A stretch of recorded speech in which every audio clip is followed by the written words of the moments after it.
Bismillahirrahmanirrahim. Assalamualaikum warahmatullahi wabarakatuh. Alhamdulillah alladzi hadana li hadza wa ma kunna linahtadiya laula an hadana Allah. Asyhadu an la ilaha illallah wahdahu la syarikalah wa asyhadu anna Muhammadan abduhu wa rasuluh sallallahu alaihi wa ala alihi wa ashabihi wa sallama tasliman katsira. Amma ba'd. Hati rahimani Allah wa iyyakum, kita bersyukur kepada Allah Azza wa Jalla yang senantiasa memberikan taufik kepada kita sekalian untuk menuntut ilmu. Semoga Allah memberkahi waktu-waktu kita, hari-hari kita penuhi dengan ilmu dan amal soleh.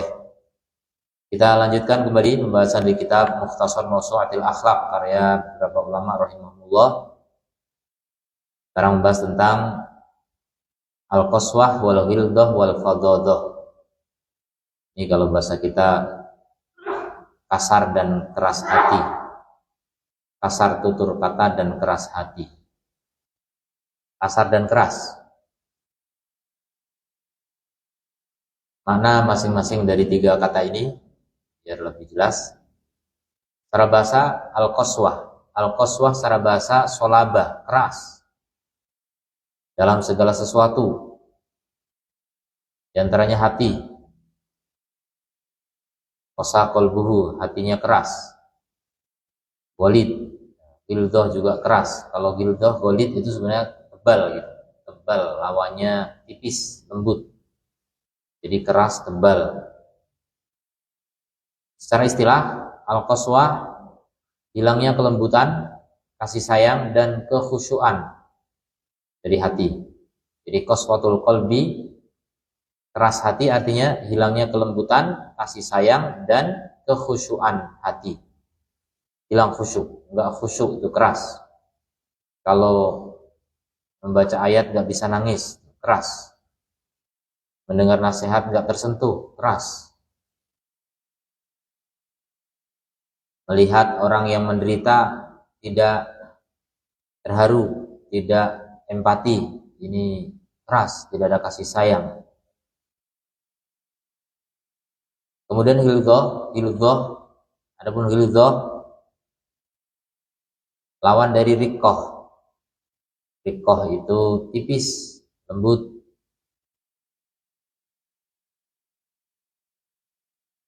Jadi ghildah itu ada pada akhlak, tabiat, perbuatan, ucapan, bahkan aish, kehidupan ya, secara umum.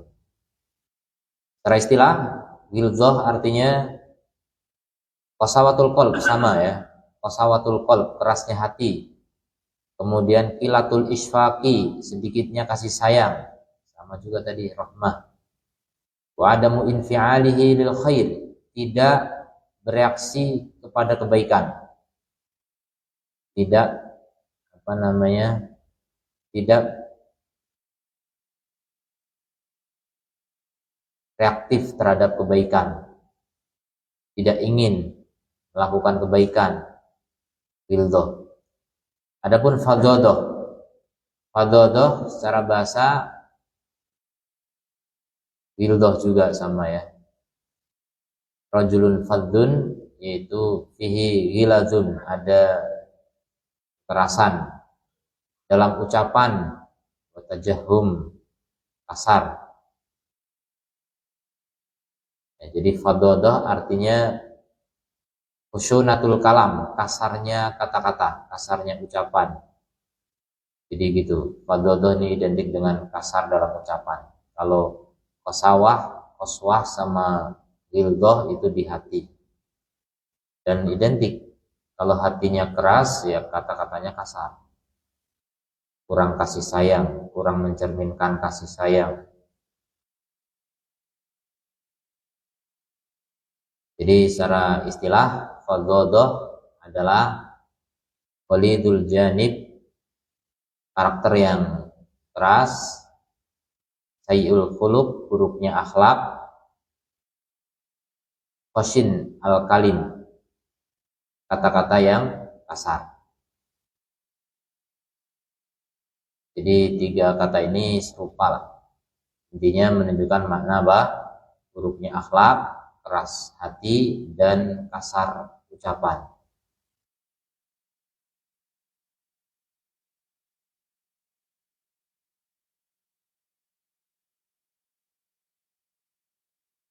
Kemudian berikutnya perbedaan kata-kata itu dengan beberapa kata yang lain ini malah makin membingungkan nanti. Intinya kita sudah paham maksud dari judul pembahasan kita. Ya. Kita sedang membahas tentang keras hati dan kasar ucapan, ya. Kasar ucapan dan keras hati. Kalau pembahasan sebelumnya tentang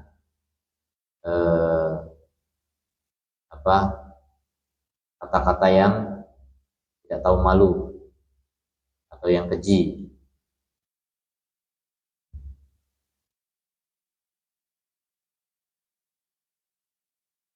Berikutnya dalil-dalil yang menunjukkan tercelanya sifat-sifat ini.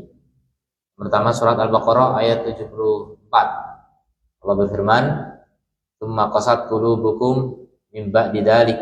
Kemudian keras hati kalian setelah itu. Fahiya kal hijarah, maka dia seperti batu. Aw asyaddu qaswa, atau bahkan lebih keras. Sampai dibilang begitu ya, hati ada yang lebih keras dari batu. Kayak apa?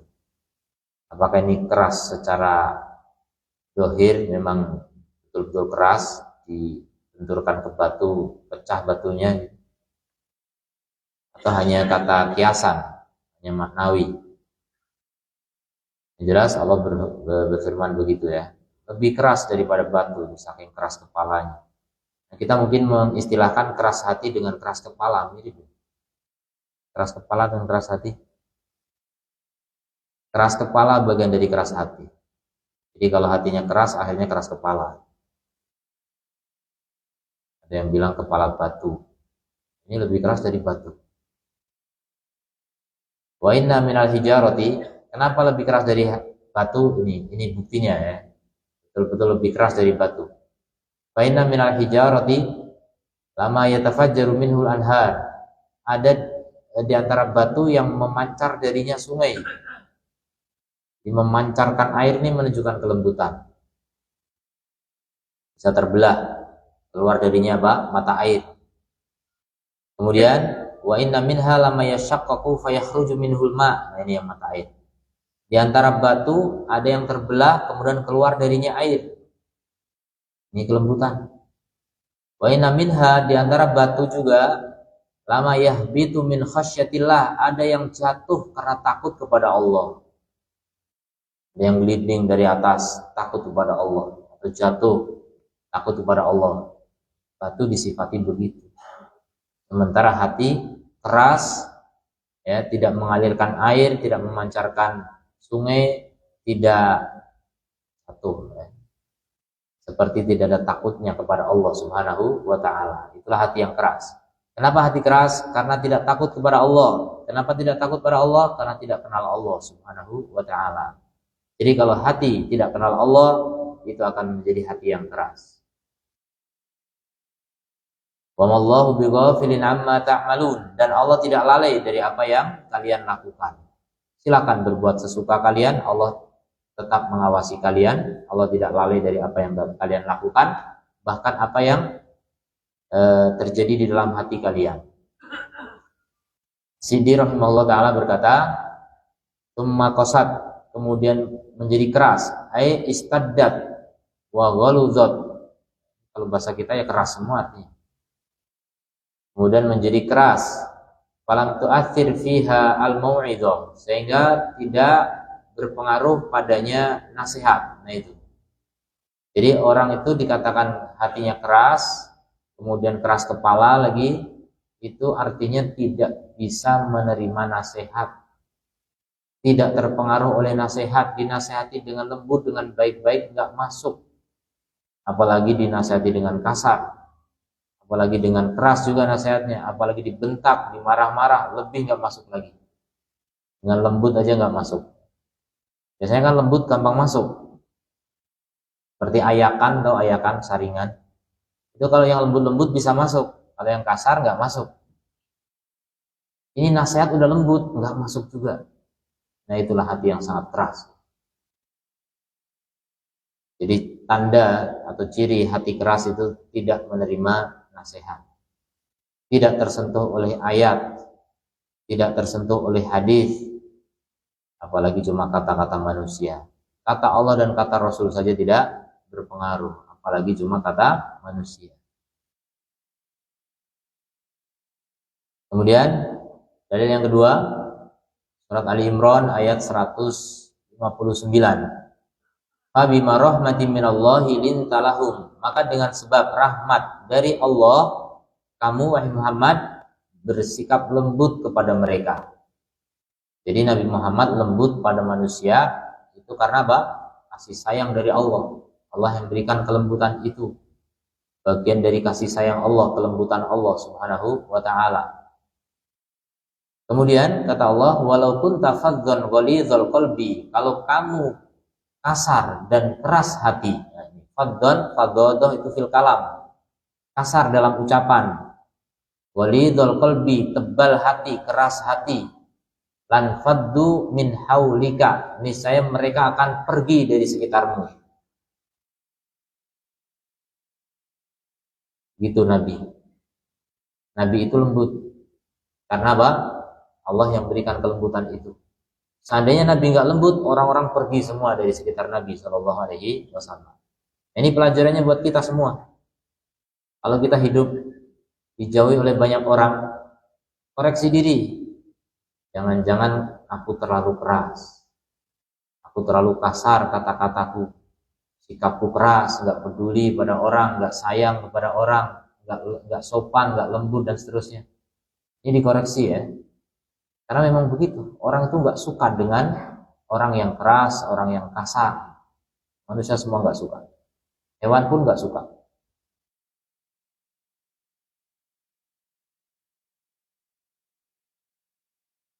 Jadi sikap kasar dan hati yang keras itu membuat manusia pergi dari sekitar kita. Lan faddu min haulik, pasti mereka akan pergi dari sekitarmu. Fa'fu anhum, maka maafkan mereka. Nah, sikap memaafkan ini juga kelembutan hati. Orang yang hatinya keras nggak bisa memaafkan. Orang yang hatinya keras itu dendam, pemarah. Ya, jadi itu karakter yang keras itu begitu. Kalau ngomong keras dan kasar, kemudian tidak bisa memaafkan, tidak bisa santun, tidak bisa lembut, tidak bisa menghargai orang, arogan dan seterusnya. Itu keras hati namanya. Dan itu sifat yang tercela ya. Allah menyebutkan dalam ayat ini maksudnya mencela sikap yang seperti itu. Nabi tidak begitu karena diberi apa? Rahmat Allah sehingga bersikap lembut. Dan itu teladan kita. Kita diperintahkan untuk mengikuti Nabi Shallallahu Alaihi Wasallam. Dalil yang ketiga dari Ibnu Mas'ud radhiyallahu anhu, beliau berkata, asyara Nabi Shallallahu Alaihi Wasallam biyadihi nahwal Yaman. Nabi menunjuk dengan tangannya ke arah Yaman, ke arah selatan. Selatan mana? Sana. Nabi menunjuk ke arah selatan. Kemudian beliau menyatakan, al-imanu hahuna, iman di sini. Al-imanu hahuna, dua kali Nabi menyebut. Ala wa inna qaswa al-qaswah, ketahuilah sesungguhnya kekerasan, wa ghiladul qalbi, dan kerasnya hati, fil faddadin, ada pada faddadin. Faddadin itu orang-orang sombong.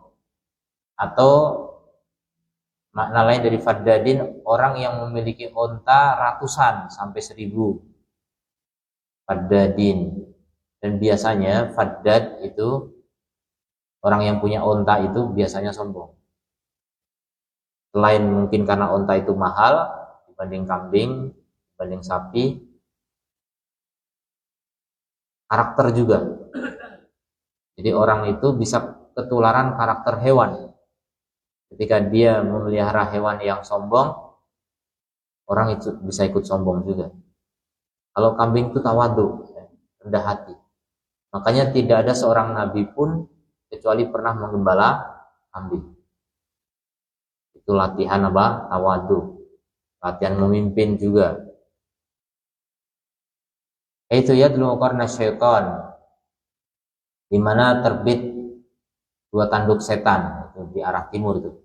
Robi'ah wa Mudor, dari Robi'ah dan Mudor. Jadi tanduk setan itu dari arah timur, dari arah Irak. Kalau iman itu dari arah Yaman. Dan dalam hadis lain disebutkan, di sini tidak disebutkan ya. Lebih tegas Nabi mengatakan al-imanu Yaman wal hikmah Yamaniyah. Iman itu di Yaman dan hikmah juga di Yaman. Itu sekarang terbukti hari ini di akhir zaman, di mana bangsa-bangsa Arab masih keras. Bangsa Arab justru menjadi hedon hari ini karena kaya raya, tapi Yaman masih miskin. Sehingga relatif orang Yaman itu lebih mengerti hikmah, lebih memiliki iman dibanding negeri Arab yang lain. Jadi tidak salah Nabi berbicara begitu. Nabi berdasarkan wahyu ketika berbicara. Kemudian Nabi juga pernah mengatakan ketika orang-orang Yaman datang, ja'akum ahlul Yaman, datang kepada kalian penduduk Yaman, araku quluban, mereka orang yang paling lembut hatinya. Coba lihat, Nabi bilang begitu. Mereka adalah orang yang paling lembut hatinya. Nah, di situ menunjukkan orang yang punya iman, yang punya hikmah, hatinya lembut. Baliknya, kalau orang lemah iman atau bahkan nggak punya iman, nggak punya hikmah, nggak punya ilmu, maka hatinya apa? Kasar, hatinya keras. Jadi kalau mau melembutkan hati, diantaranya ya, tanamkan iman kuat-kuat. Nanti ada metodenya ya. Kemudian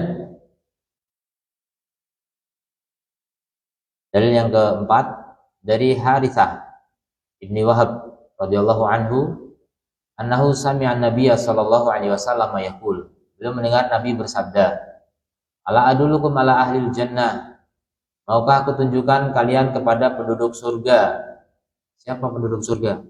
Kullu dha'ifin mutadha'ifin, setiap orang lemah dan berusaha lemah. Ya. Orang surga, calon penghuni surga itu orang lemah. Karena orang lemah itu biasanya nggak sombong. Kalau orang sombong nggak bakal masuk surga. Orang sombong biasanya kasar, orang sombong itu keras. Kalau orang lemah itu lembut. Makanya di Indonesia lemah lembut. Yang lemah biasanya Pak, lembut. Makanya wanita itu lembut. Kenapa? Karena wanita itu lemah. Kalau ada wanita kasar itu kurang ajar.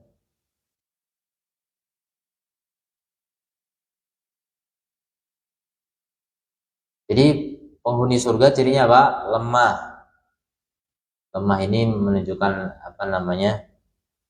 Tidak sombongan ya, ketawaduan. Bukan lemah iman, bukan. Lemah dari sisi tidak keras hati. Mutadhaif, berusaha lemah, berusaha lembut.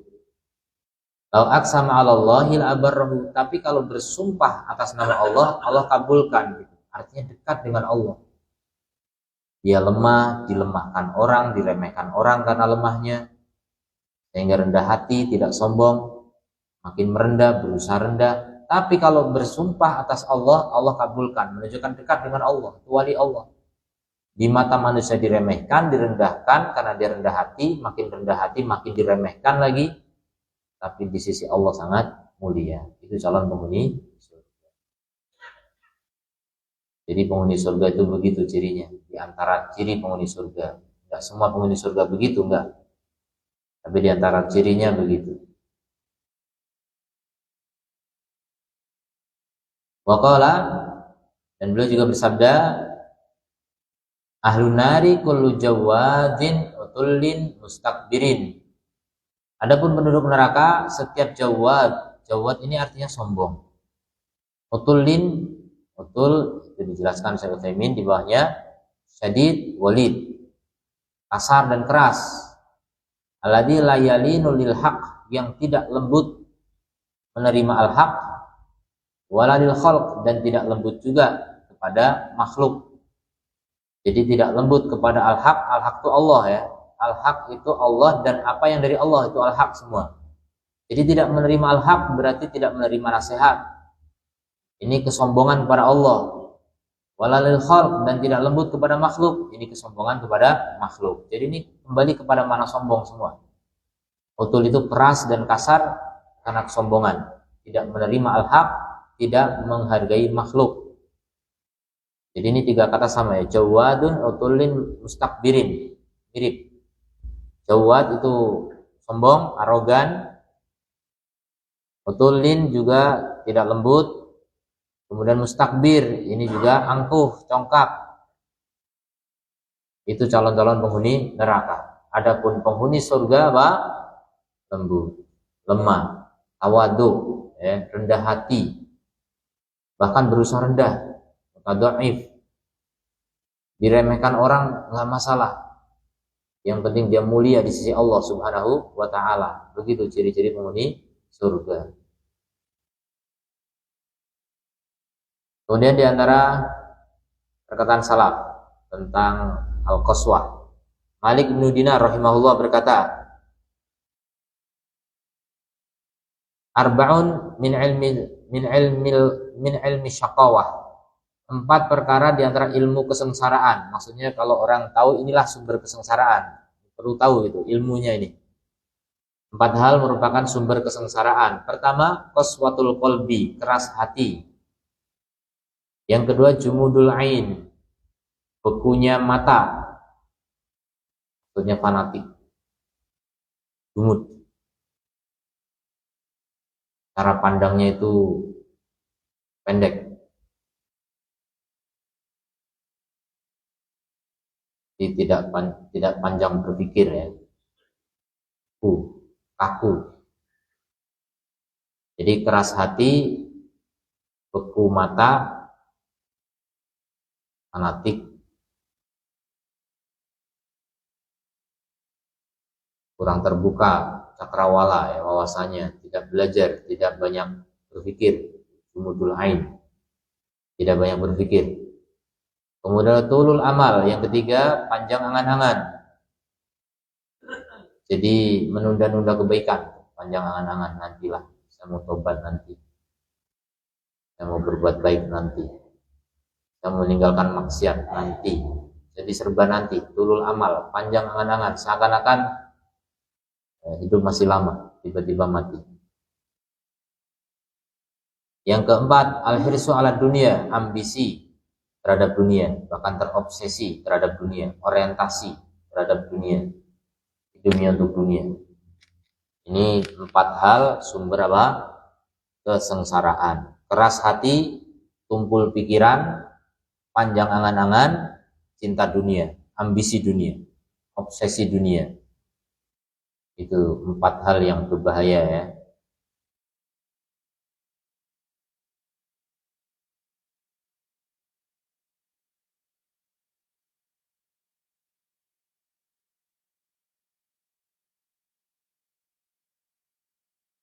Kemudian berkata Hudzaifah al-Mar'ashi rahimahullah, mabtuliya ahadun bi musibatin a'dama alaihi min qaswati qalbi. Tidaklah seseorang diuji dengan musibah yang lebih besar daripada keras hati. Jadi musibah terbesar itu namanya apa? Keras hati. Orang mungkin ada yang ditimpa kelaparan, wabah, penyakit, kecelakaan, kekeringan, kebanjiran, gempa bumi, tsunami, dan lain sebagainya. Tapi semua itu tidak lebih berat daripada apa? Keras hati. Orang yang keras hati mungkin dia sehat, segar bugar, kaya raya, serba mewah fasilitasnya, dipuja-puja manusia, terkenal, tapi hatinya keras. Itu paling bahaya. Kenapa? Begitu masuk kampung akhirat, dialah yang paling celaka. Keras hati. Jadi keras hati ini sumber segala penderitaan. Jadi tadi disebut 4 oleh Malik bin Dinar. Itu yang paling inti itu keras hati sebenarnya. Kalau hati itu keras itu panjang angan-angan. Kalau hati keras itu ambisi terhadap dunia. Kalau hati keras itu malas berpikir. Jadi yang 3 berikutnya ini cuma cabang aja. Paling mendasar adalah keras hati. Makanya minta kelembutan hati itu penting sekali. minta agar hati kita itu baik itu paling penting. Ya muqallibal qulub, tsabbit qalbi ala dinika. Paling sering diulang Nabi SAW. Jadi kebaikan hati itu sumber segala kebaikan. Sebaliknya, rusaknya hati itu sumber segala kerusakan. Kemudian Ibnu Qayyim rahimahullah taala mengatakan, Maduriba 'abdun bi'uqubatin. Ini serupa dengan Hudzaifah Al-Mar'ashi tadi.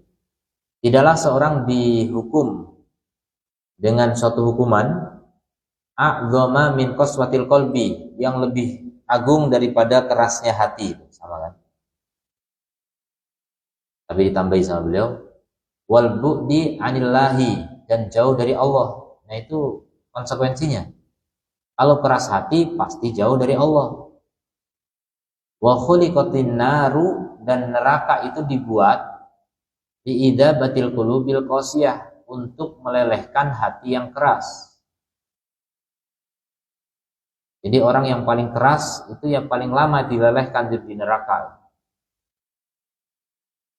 Ab'adul qulubi minallahi alqalbul qasi. Maka hati yang paling jauh dari Allah adalah hati yang paling keras. Makin keras makin jauh, makin lembut makin dekat. Tadi bahasa Nabi lemah. Ciri penghuni surga itu lemah, maksudnya lembut hatinya, mudah tersentuh, mudah nangis. Orang mudah nangis kan dibilang lemah, cengeng, cemen.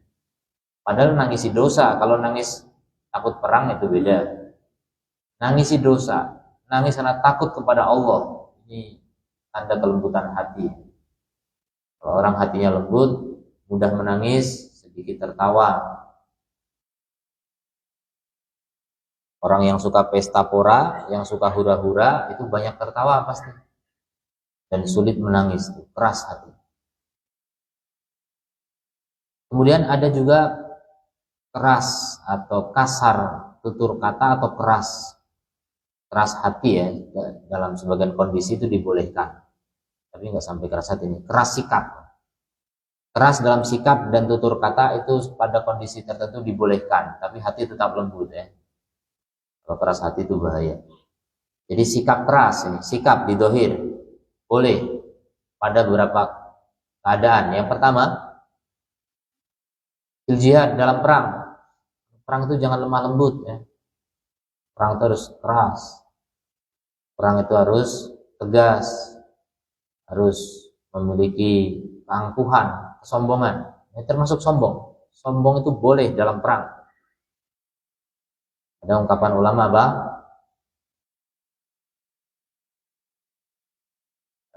Al-kibru lil mutakabbir shadaqah. Sombong kepada orang sombong itu sedekah. Dan itu kata-kata nggak salah. Tapi itu bukan hadis. Kalau dibilang itu hadis baru salah. Jadi itu kata-kata ulama. Sombong terhadap orang sombong itu shadaqah. Maksudnya apa? Meladeni orang sombong itu dengan kesombongan biar orang itu bisa sadar gitu. Itu menyadarkan orang itu sedekah. Kalau ada orang sombong kita makin merendah, makin diinjak-injak kita, makin sombong dia makin nggak sadar. Walaupun mungkin kita selamat, tapi dia nggak selamat. Gitu. Orang yang lebih mulia selain ingin menyelamatkan diri juga ingin menyelamatkan orang lain. Itu yang paling mulia. Sombong, sikap keras, tegas terhadap orang yang sombong itu bagian dari kebaikan.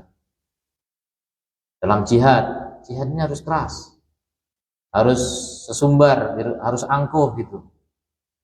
Makanya Nabi ketika dalam jihad itu melihat ada orang yang jalannya angkuh, membusungkan dada, menegakkan kepala, ini Nabi mengatakan beginilah cara perang. Orang perang itu harus apa? Menunjukkan kegagahan, keperkasaan. Makanya dulu ketika Nabi ihram ketika umroh, orang-orang Mekah bilang itu orang Madinah penyakitan mereka karena demam Madinah, Humma Yathrib. Maka Nabi ingin menunjukkan kita enggak lemah, pamerkan lengan kalian. Makanya di iddiba, tahu iddiba? Jadi kan ihramnya diselipkan di bawah ketiak, menampakkan lengan kanan. Kayak antum kalau laki-laki harus maco gitu, kelihatan. Udah dibuka ternyata krempeng ya. Ya jadi nakutin orang kafir ya. Ditampakkan tuh keren gitu, maco. Tuh sombong terhadap orang sombong tuh. Begitu memang. Dalam ihram saja Nabi menyuruh begitu tuh. Itu hikmahnya untuk itu dulu. Kemudian di 3 putaran pertama disuruh berlari. Kita enggak lemah, kita lari. Menampakkan bahwasanya kita apa? Kuat. Jadi begitu.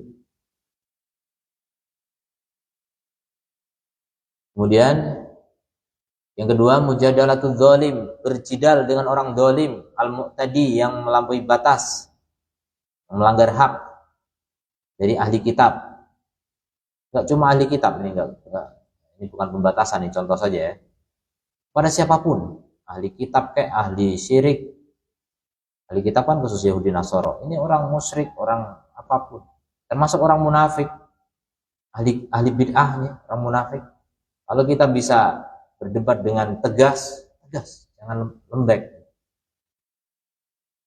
Jangan menampakkan kekalahan gitu. Hujahnya kuat tapi penyampaiannya lembek, jadi kelihatan kalah gitu. Nanti orang awam tertipu. Kemudian yang ketiga, mukhatabatul mar'ah lil ajanib lidarurah.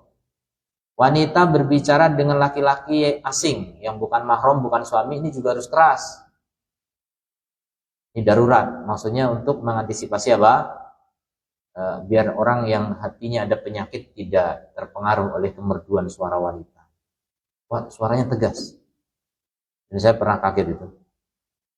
Bertamu ke rumah Ustadz dulu ketika di pondok. Assalamualaikum. Yang jawab istrinya, Waalaikumsalam. Ini tentang kita. Terus ingat pelajaran, oh ya gini. Harusnya wanita tuh begini. Bagus. Tapi sekarang jarang orang praktek itu ya. Dan untuk di masyarakat umum juga berat praktek ini. Orang salah paham nanti. Nah itu praktek kepada santri. Kami santri paham. Tapi kalau itu ke orang awam, kaget juga. Kami santri juga kaget tadinya. Kok gini ya. Tapi setelah itu kita paham. Oh memang begini cara wanita ngomong kepada laki-laki yang bukan mahram. Biar tidak terpengaruh oleh kemerduan suara. Jadi wanita tuh jangan menampakkan merdunya suara justru. Ditebal-tebalkan dan dikeraskan gitu kepada laki-laki. Itu yang betul begitu ajaran Nabi Shallallahu Alaihi Wasallam. Kemudian yang keempat, inda iqamatil hudud, untuk menegakkan hukuman ya, hukuman Allah ini harus keras. Ketika mencambuk misalnya, ya harus keras, masa nyambuk pelan-pelan. Kemudian yang kelima, inda duhuril inad wal istihza biddin, ketika muncul penentangan dan olok-olok terhadap agama, keras. Nabi itu tidak emosi kalau pribadinya yang disinggung, tapi kalau sudah agama yang disinggung, Nabi marah. Marah itu keras. Marah nggak mungkin lembut. Jadi kalau ada yang mengolok-olok agama, kita harus keras. Kemudian yang keenam, inda buduri mukhalafati syara', kita ketika nampak penyelisihan syariat, lada man la yutawaqqa' min hudalik, pada orang yang tidak dibayangkan hal itu darinya. Ya misalnya dari santri gitu, atau dari orang yang ngaji, masa begitu. Orang ngaji masa gitu. Nah itu lebih keras. Makanya nih contoh sikap Nabi Shallallahu Alaihi Wasallam. Nabi itu kalau melihat orang Badui yang nggak pernah ngaji, kasar, keras, Nabi santai, lembut. Tapi kalau sahabat yang melanggar, sahabat ini nggak layak melanggar. Ini orang yang dekat dengan Nabi, maka sikapnya lebih keras. Nabi akan keras kepada sahabat, tidak sebagaimana keras terhadap orang Badui yang kasar. Orang Badui kasar, tapi Nabi nggak keras. Itu namanya proporsional ya, menempatkan sesuatu pada tempatnya.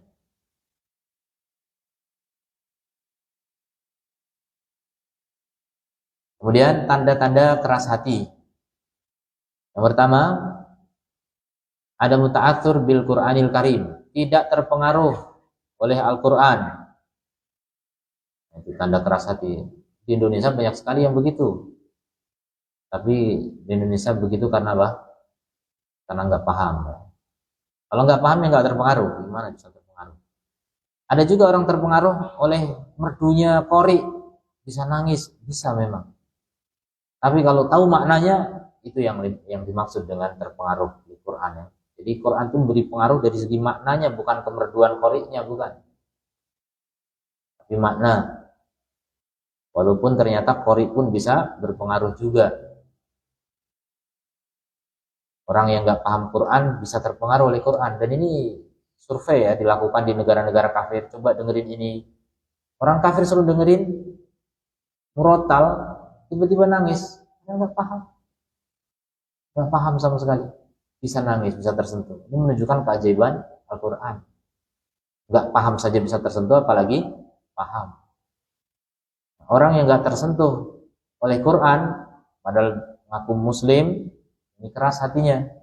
Kalau orang kafir saja bisa tersentuh, orang Islam ada yang nggak tersentuh.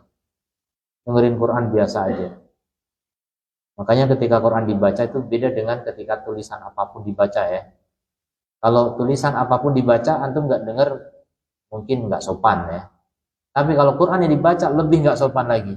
Maka jangan sampai ketika ada Quran disuarakan dari manapun sumbernya, kemudian kita berkelakar, ngobrol santai, menyaingi suara Quran, tidak boleh.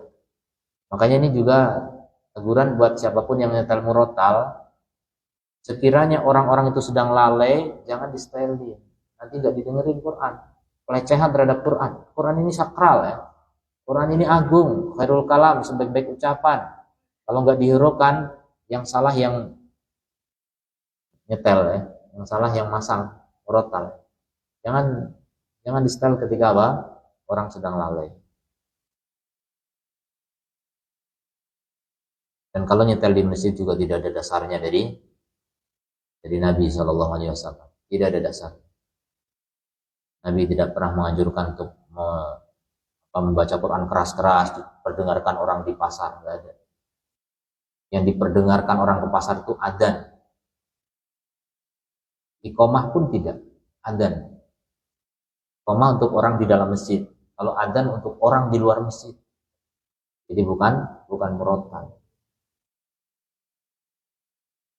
Kemudian yang kedua, jumudul ain, bekunya mata. Oh, jadi bekunya mata, saya pikir tadi pandangan ya. Ternyata bekunya mata itu nggak bisa nangis. Wakilatu dam'iha min khasyatillah, dan sedikitnya air mata karena takut kepada Allah. Jadi jarang nangis karena nggak takut sama Allah. Ini juga keras kepala, keras hati. Jadi bekunya mata artinya jarang nangis ya. Terus sering nangis. Sering nangis itu tanda kelembutan hati. Tapi tergantung juga nangis karena apa.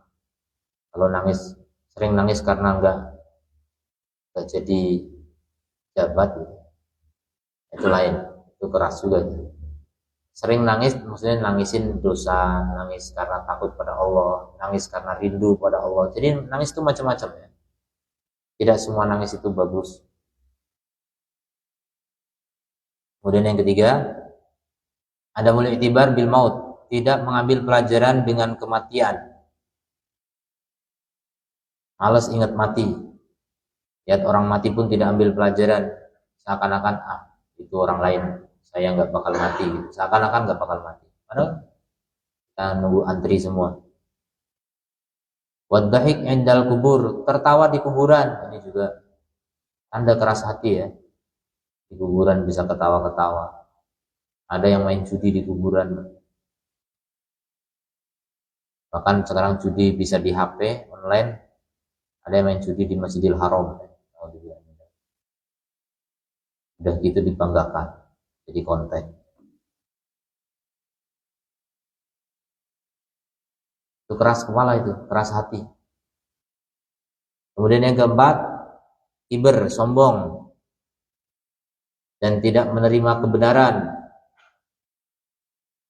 Idil qalbul qasi layak balul haq, karena hati yang keras tidak menerima al-haq meskipun sangat banyak buktinya. 5. Adamul ihtimam bima yusibul akharin min adan. Tidak perhatian terhadap apa yang menimpa orang lain dari derita, wasa'adah bidzalik, dan dia gembira dengan itu. Jadi gembira di atas penderitaan orang keras hati. Tidak simpati, tidak empati. Itu orang yang keras hati. Kemudian pengaruh dari keras hati. Pengaruh dari keras hati. Yang pertama, merubah-rubah atau mentahrif ya. Mentahrif kalam, mentahrif dalil dari tempatnya. Maksudnya merubah-rubah makna dalil. Merubah makna dalil, tahrif. Jadi kalau hatinya keras, dalil pun dirubah-rubah. Kalau nggak merubah lafadznya, merubah maknanya. Merubah lafadz agak berat ya. Itu kalau merubah lafadz itu orang-orang Yahud dulu. Orang Yahud merubah lafadz-lafadz Alkitab. Kalau orang Islam nggak bakal bisa merubah Al-Quran. Lafadznya, tapi maknanya bisa. Itu tahrif namanya. Itu yang melakukan itu orang-orang yang keras hati. Wadhalika min su'il fahmi, dan itu karena buruknya pemahaman dan buruknya niat. Terutama buruknya niat, kan hati masalah niat. Dan buruknya pemahaman maupun buruknya niat itu dua-duanya muncul dari kerasnya hati.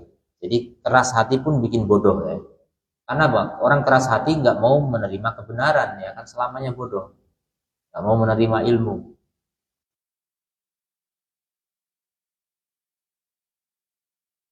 Wa amal ladzina fi qulubihim zaigh, adapun yang di dalam hati mereka ada penyakit, itu keras hati. Yattabi'una ma tasyabaha minhu, maka mencari atau mengikuti yang samar-samar dari ayat Quran. Untuk apa? Al fitnah, mencari fitnah dan mencari takwilnya. Takwil di situ tahrif. Jadi orang yang suka tahrif itu memang orang yang keras hatinya. Di dalam hatinya ada zaigh. Kemudian yang kedua,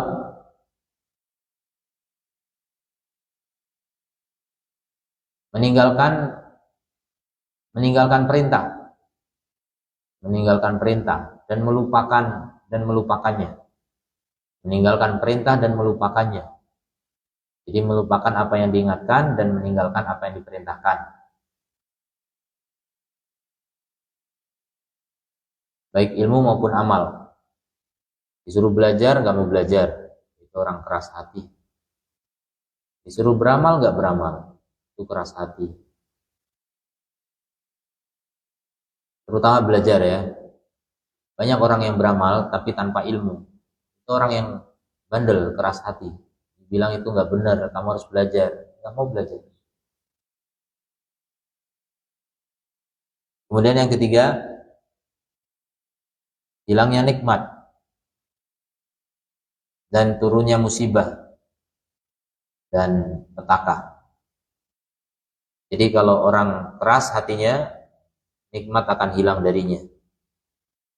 Contohnya apa? Istrinya minta cerai. Atau kalau yang keras istri berarti suaminya minta cerai. Suaminya menceraikan. Keras, jadi kehilangan nikmat. Nikmat rumah tangga hilang. Anaknya lari. Teman-temannya lari. Hilang nikmat. Kalau orang-orang lari ya rezeki juga lari. Jadi begitu. Kehilangan nikmat. Turun petaka dan bencana, musibah, macam-macam. Itu di dunia ya, belum di akhirat. Kemudian yang keempat, hati yang keras adalah hati yang paling lemah imannya. Hati yang keras adalah hati yang paling lemah imannya. Dan paling cepat menerima syubhat. Paling cepat menerima syubhat.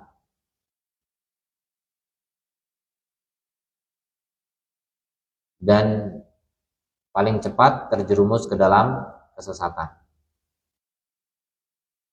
paling cepat menerima syubhat dan terjerumus ke dalam kesesatan. 5.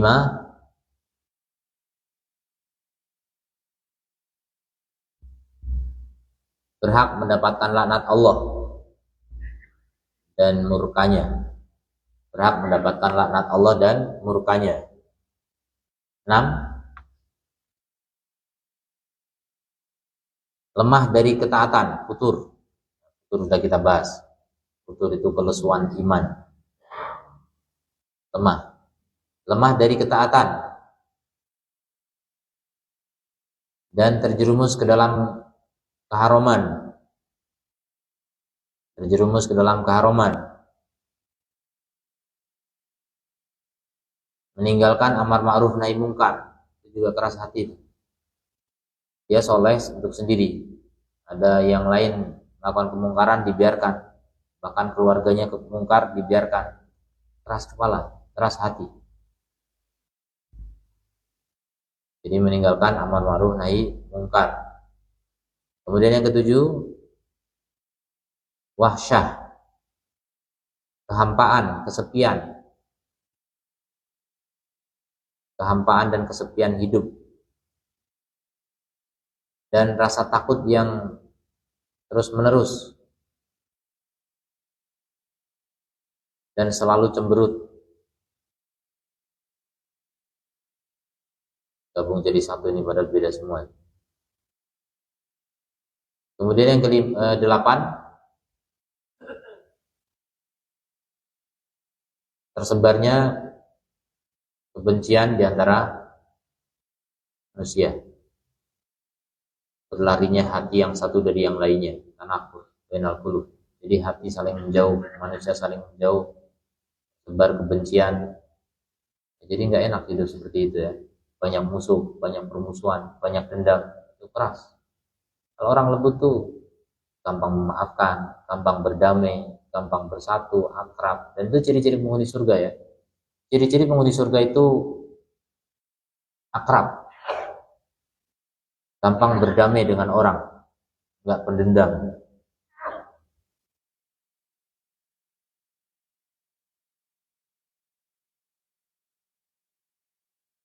Sebab-sebab keras hati. Kenapa hati bisa jadi keras? Ada 8 sebab. Yang pertama, lalai. Lalai dari zikir.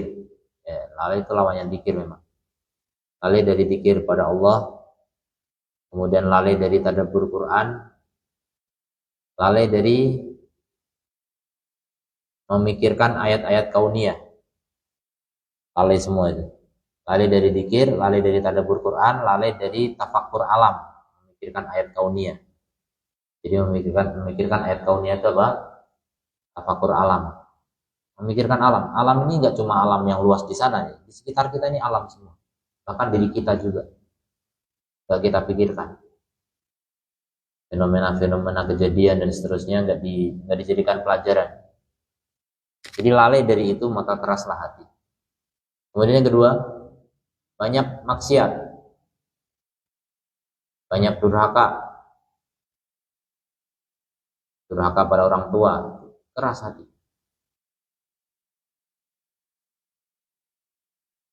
Kemudian yang ketiga, meremehkan kewajiban,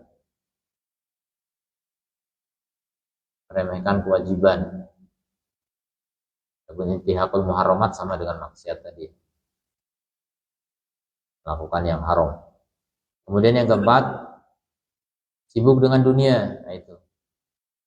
Makanya siapapun yang sibuk dengan bisnisnya, sibuk dengan karirnya, sibuk dengan cita-cita dunianya, ini harus punya pendamping soleh ya. Makanya pemimpin ini harus ada pendamping soleh, ditonah, pendamping yang soleh. Kalau nggak ada pendamping yang soleh, ngawur nanti. Orang yang sibuk dengan urusan dunia saja, nggak ada penasehat agama, penasehat spiritual malah dukun, ya. Makin hancur. Banyak gitu ya. Banyak penguasa yang penasehat spiritualnya ternyata apa? Dukun. Bukannya ulama, ahli ilmu yang ngerti Quran hadis, malah dukun. Makin hancur. Dunia akhirat hancur. Jadi sibuk dengan dunia dan tenggelam dalam mengejar dunia dan persaingan dunia. Tenggelam dalam persaingan dunia. Jadi nggak puas-puas. Kalau ada yang lebih tinggi, dia kejar lagi. Gitu terus. Sibuk dengan itu, keras hati. Nggak sempet mikirin akhirat, keras hati. Nggak sempet baca Quran, apalagi tadabbur. 5. Panjang angan-angan. Panjang angan-angan itu suka berandai-andai, masih panjang umur dan seterusnya. Makanya sering ulang tahun, 80 tahun aja bilang panjang umurnya, panjang umurnya. Sampai kapan? Kalau orang udah tua itu diingetin mati gitu. Saya sama nenek saya dulu gitu. Nah, ingat mati, Gus, bajuk katanya. Bajuk itu namanya. Gak elok gitu. Kamu ngomongnya gitu, doain kok mati. Enggak doain. Memang kita mau mati. Ya, udah nenek-nenek itu nonton sinetron nangis gitu kan. Tapi baca Quran belum tentu nangis gitu kan. Nonton sinetron nangis. Nah, itu dibohongin, itu nggak ada kayak itu. Itu memang begitu, memang begitu. Nggak tahu kalau dibohongin. Nggak tahu itu sandiwara gitu. Kiranya kenyataan. Makanya kadang-kadang emak-emak itu ketemu artis yang berperan antagonis di pasar pun dipukuli. Pikirannya memang begitu orangnya gitu. Padahal main peran. Nggak paham.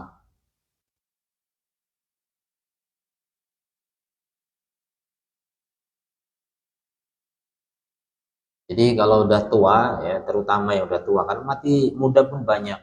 Terutama udah tua tuh sering-sering diingetin mati tuh, biar nggak terlalu panjang angan-angan. Jadi kalau udah tua begitu masih malas ibadah, masih malas iktikaf gitu. Kan kalau orang udah pensiun tuh ganti profesi ya. Tadinya ketika kerja sibuk dengan pekerjaannya, begitu pensiun stres kan? Bingung, banyak orang stres. Kenapa? Ya karena nggak tahu harus ngapain. Tapi kalau orang ngerti, punya orientasi hidup yang jelas, dia ganti pekerjaan yang lebih mulia. Banyak iktikaf di masjid, banyak ibadah, tadarus, kemudian mendoakan bangsa dan negara, yang mendoakan Pak Prabowo. Luar biasa. Tuh, doa-doa orang tua itu yang menjadi sebab kemenangan, ya. Kemenangan Islam dan kaum muslimin. Kemudian yang keenam, tawassu al-madmum fil mubahat. Berluas-luas yang tercela dalam perkara mubah, maksudnya ya bermewah-mewah gitu. Mubah memang, tapi terlalu mewah, nggak bagus, keras kepala nanti, keras hati. Bukan menghambur-hamburkan harta, foya-foya, ini tercela. Kemudian yang ketujuh, banyak bergaul dengan manusia, banyak bergaul dengan manusia secara umum. Fi ghairi maslahatin, bukan karena maslahat. Pokoknya banyak ketemu orang, bukan maslahat. Kalau sales itu kan karena maslahat. Ini nggak ada masalah, pokoknya ketemu orang, ketemu. Setiap hari ketemu orang, nggak pernah ketemu Allah gitu. Bahkan ketika sholat itu pikirannya orang terus, nggak fokus dengan sholatnya. Ciri hati yang keras tuh nggak khusyuk, nggak bisa khusyuk, karena terlalu banyak mikirin orang. Orang yang sibuk dengan politik itu banyak mikirin orang. Makanya pemimpin yang paling tinggi itu paling banyak urusin orang, makin banyak ketemu orang, bahaya. Hatinya itu bahaya. Makanya harus ada pendamping spiritual, nasihat yang menasihati tentang kita hidup sebentar bisa mati. Kita harus bersiap-siap selalu, berjaga-jaga. Jangan sampai punya kebijakan yang mendolimi rakyat. Ini harus ada pendamping begitu. Kemudian yang kedelapan, tidak sayang kepada makhluk, tidak sayang kepada makhluk dan tidak berbuat baik kepada mereka. Itulah ciri-ciri hati yang keras atau sebab-sebab ya. Sebab-sebab hati keras, sebab dan sekaligus ciri. Kemudian yang terakhir, Gimana sarana untuk mengobati keras hati? Yang pertama, doa. Nah, ini paling penting ya. Banyak-banyak berdoa. Allahumma inni abduka, ibnu abdika, ibnu amatika, nasiyati biyadika, madin fiya hukmuka, adlun fiya qadauka, as'aluka bi kulli ismin walaka, samaita bihi nafsaka, aw anzaltahu fi kitabika, aw 'allamtahu ahadan min khalqika, aw ista'tarta fi ilmil ghaibi 'indaka, antaj'alal qur'ana rabi'a qalbi. Ya Allah, jadikan Quran sebagai musim semi hatiku. Penting. Kalau Quran tidak menjadi musim semi di hati itu, hatinya keras. Hati keras karena kosong dari Quran. Minta sama Allah biar Quran itu masuk ke dalam hati kita, menjadi penyejuk hati kita, musim semi di hati kita. Insya Allah kalau kita panjatkan doa itu, dirutinkan, hati yang keras jadi lembut, akan jadi lembut insya Allah. Kemudian yang kedua, baca Quran dengan tadabbur. Nih, pembuati kaping pisan maca Quran sak maknanya. Jadi obat hati memang baca Quran dengan maknanya. Kemudian yang ketiga, al-iktsar min dzikrillah. Kaping pindho dzikiriro ingkang suwe. Yang kedua, dzikir yang lama, yang banyak. Jadi kalau orang banyak dzikir, selalu ingat Allah, hati akan lembut. Ada orang datang kepada Al-Hasan Al-Basri. Ashku ilaika qaswata qalbi. Aku mengadukan kepadamu kerasnya hatiku. Kata Al-Hasan, adibhu bidzikr. Lelehkan dia dengan dzikir. Cairkan hatimu itu dengan dzikir. Jadi kalau banyak dzikir, banyak ingat Allah, banyak ingat akhirat, pasti akan lembut.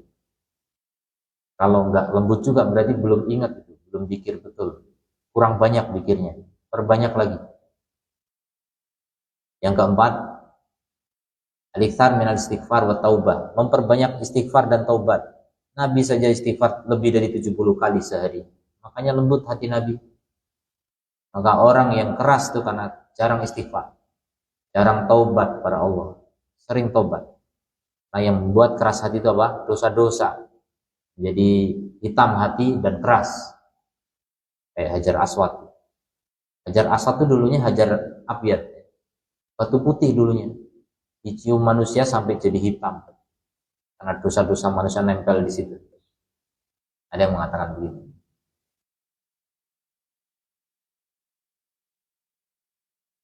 Jadi memang begitu ya, dosa itu bisa membuat hitam hati. Kalau hitam dan keras, ya, seperti Hajar Aswad, keras, hitam.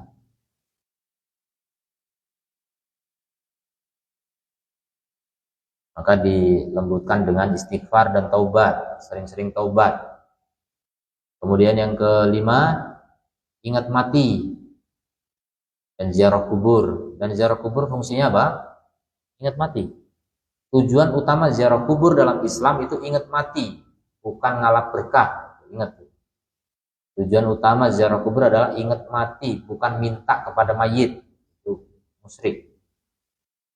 Jadi ingat mati yang penting. Nah, yang kedua baru memberi salam kepada penghuni kubur. Udah, adapun doa dari rumah pun sampai. Kalau salam datang ke kuburan memang. Jadi ingat mati paling penting ya. Aksiru dzikra hadimil ladzat, kata Nabi. Perbanyaklah ingat penghancur kelezatan, itu mati. Karena kalau sering mengingat mati akan lembutlah hati. Tidak kasar, tidak arogan, tidak rebutan dunia, mau mati. Kemudian yang keenam, berteman dengan orang soleh. Wong kang soleh kumpulono. Kumpul dengan orang soleh. Itu juga obat hati, pelembut hati. Dan orang soleh di sini bukan orang yang rajin ibadah tapi bid'ah, bukan. Tapi orang yang ibadahnya di atas sunnah. Nah, terutama para penuntut ilmu. Karena orang yang bisa mengerti sunnah yang belajar ilmu. Jadi kumpul dengan ahli ilmu, dengan para penuntut ilmu, itu akan melembutkan hati insya Allah. Duduk-duduk dengan mereka, jangan duduk-duduk dengan pecinta dunia. Keras hati nanti, persaingan, hasad. kemudian membaca sejarahnya para salafus soleh juga. Jadi kalau nggak bisa ketemu orang soleh di sekitar kita, orang soleh di zaman dulu, baca bukunya, baca kisah-kisah mereka. Jadi seakan-akan kita bersama mereka. Kemudian yang ketujuh, berbuat baik kepada orang-orang lemah, juga melembutkan hati ya. Datang ke anak yatim, diusap kepalanya, itu melembutkan hati kita. Kemudian menyantuninya, membantunya, dan seterusnya.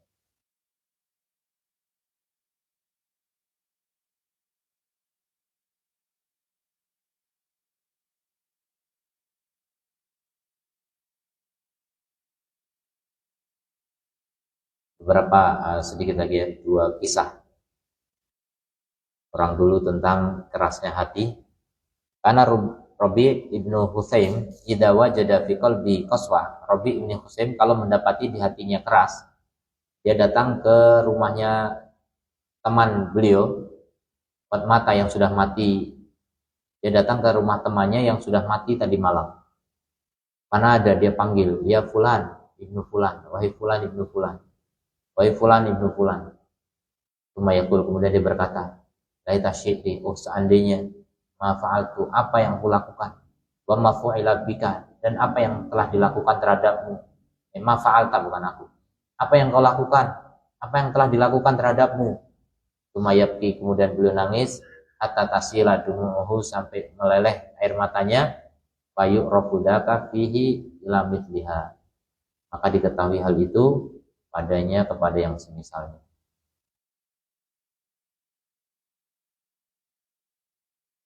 Jadi mengingat orang mati lah, ingat orang mati, apa yang dia lakukan sekarang, apa yang diperlakukan kepadanya sekarang. Kita ingat nih, teman kita nih baru aja bermain bersama, sekarang sedang di kuburan, apa yang dihadapi di sana. Insya Allah akan lembut kalau kita ingat itu. Tapi kalau mengingat itu nggak mau, diingetin mati malah marah, itu keras hatinya. Kemudian Malik berkata, karena Muhammad ibnu Al-Munkadir Sayyidul Qura, beliau adalah pimpinan para ahli qiraah. Wa kana katsirul buka, beliau sangat sering menangis indal hadis ketika berbicara. Wa kuntu idza wajadtu min nafsi qaswatan, aku ketika mendapati di hatiku ada keras, atihi aku mendatanginya, fa anduru ilaihi, dan aku melihat kepadanya, fa'ata'id bihi, maka aku mendapatkan nasihat dengan melihatnya. Jadi gitu. Ulama gitu memang. Antum coba cek, rasakan gitu. Ketemu ulama itu rasa kayak ngelihat akhirat gitu, kayak ingat lagi tentang akhirat. Apalagi ulama yang ilmunya banyak itu tersentuh. Kita ingin, wah selama ini saya terlalu lalai. Jadi tersadar gitu. Jadi melihat ulama pun bisa menjadi sebab melembutkan hati. Itu mudah-mudahan kita bisa menjadi orang-orang yang mengambil pelajaran atas apa yang kita pelajari ini. Mudah-mudahan Allah memberikan kepada kita hati yang lembut, hati yang sehat, hati yang segar bugar, bahkan yang terang benderang, yang bisa menerangi perjalanan kita, bahkan mungkin perjalanan orang-orang di sekitar kita. Barakallahu fikum, subhanakallahumma wa bihamdika, asyhadu an la ilaha illa anta, astaghfiruka wa atubu ilaik. Assalamualaikum warahmatullahi wabarakatuh.